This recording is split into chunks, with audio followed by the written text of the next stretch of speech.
Hi, I'm Kristyn Burtt for LifeScript.com. Meningococcal meningitis is getting a boost in a new campaign to create awareness about meningitis prevention.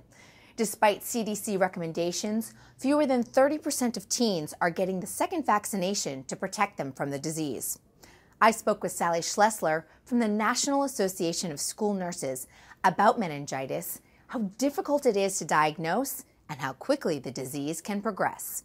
Tell me the basics. What is meningitis? Well, meningitis is a very rare but serious bacterial infection, and it is difficult to diagnose.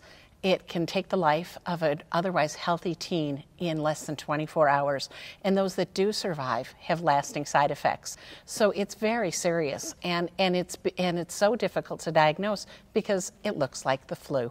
You know, if my child called me from college and said, "Hi, I have a fever, a headache, body aches, and my neck's a little stiff," I probably wouldn't say, "Oh, get to the hospital, it's meningitis." Even as a school nurse, I'd probably say, "Well, honey, call me in the morning and let me know how you're doing." And that's the problem, is it progresses so quickly.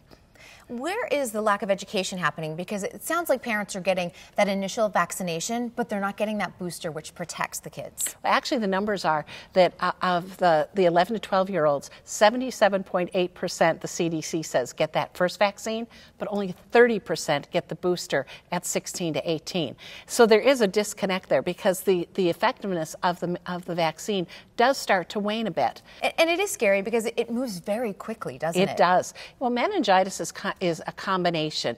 It's and the swell, your body, the tissues between your meninges are the tissues between your brain and spinal cord, and they swell and they become infected. Also, you have bacteremia, which is a severe blood infection, as well as often pneumonia as a part of that. So you need the right antibiotics, but you also need someone astute enough to say, "I think this is meningitis," because very often the tests come back too late to prescribe the correct antibiotic. So again, you know, prevention is the key with meningitis.